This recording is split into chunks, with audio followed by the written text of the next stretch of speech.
But first, there's certainly plenty going on around the world that could have huge ramifications for Australia. So who better than this next guest to help me break it all down? Foreign editor at The Australian, Greg Sheridan. Well, welcome, Greg. Thanks, Peter. I thought I'd circle back now that we've got all but the formal confirmation of the two major nominees, Presidents Biden and President Trump, for the Democrats and Republican parties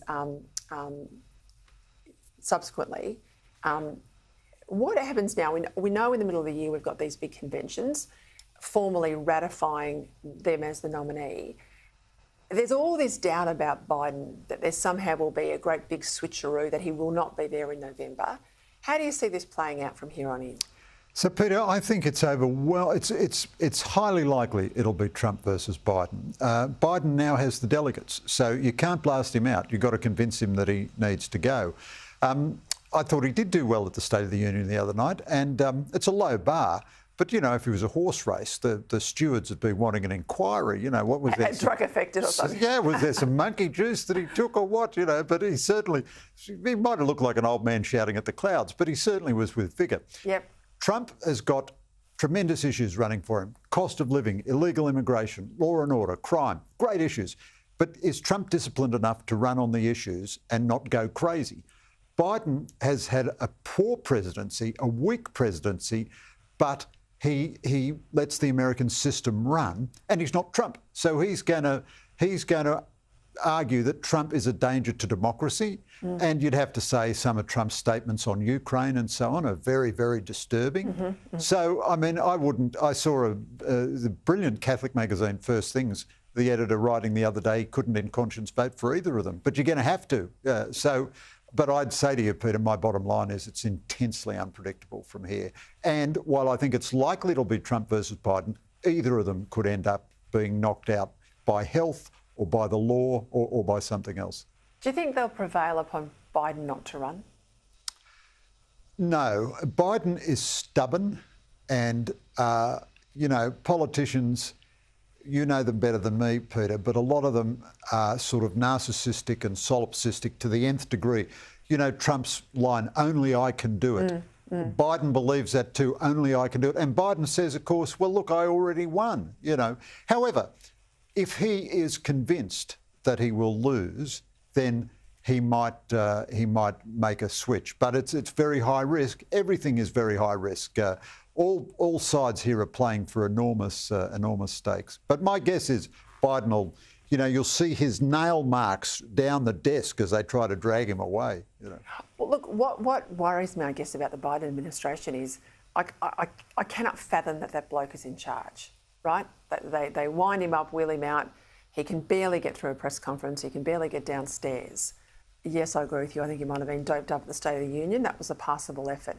At least with Trump, and I'm no great Trump fan, you know he's running his administration. So that's one of the concerns I have is, yes, you might vote for Biden, but you're getting a whole lot of anonymous players in the administration actually running the country. Well, I'd be much happier if Trump wasn't in charge of his administration. You know, I'd be very happy if Mike Pence and, you know, Mike Pompeo and the guys last time, Jim Mattis and so on, I'd be much happier if they were in charge. Now, Biden's team is nowhere near as, you know, as good, frankly, as Trump's team was at its best. But they're not bad. Anthony Blinken, Jake Sullivan, the Defence Secretary, you know, they're not profiles in courage. They're not Winston Churchill reincarnated, but they're not bad. They're the familiar American professionals. And in a sense, I agree with what you said, Peter. That is the argument against Biden. But in a bizarre way, that's also the argument in favour of Biden. The American system simply operates kind of on autopilot. You'd want something better, of course, but, you know, depending, are we going to get the good Trump or the bad Trump?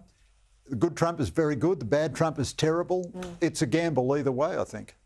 What about the Pentagon halving the Virginia-class build? What's the impact here for AUKUS? This is absolutely disastrous for AUKUS, and this is Biden at his worst. He has increased the overall defence budget by 1%, which means a big cut after inflation. In 2025, he's going to retire 10 ships and buy 6 ships. The AUKUS deal with us, Richard Marles says it's ironclad. He's talking absolute nonsense. He lives in a fantasy world.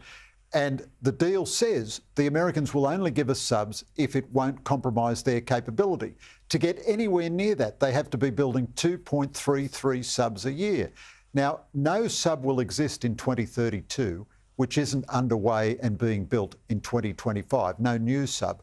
So there's just no way they're going to have subs to spare in 2032. I think it's extremely likely we won't get a Virginia.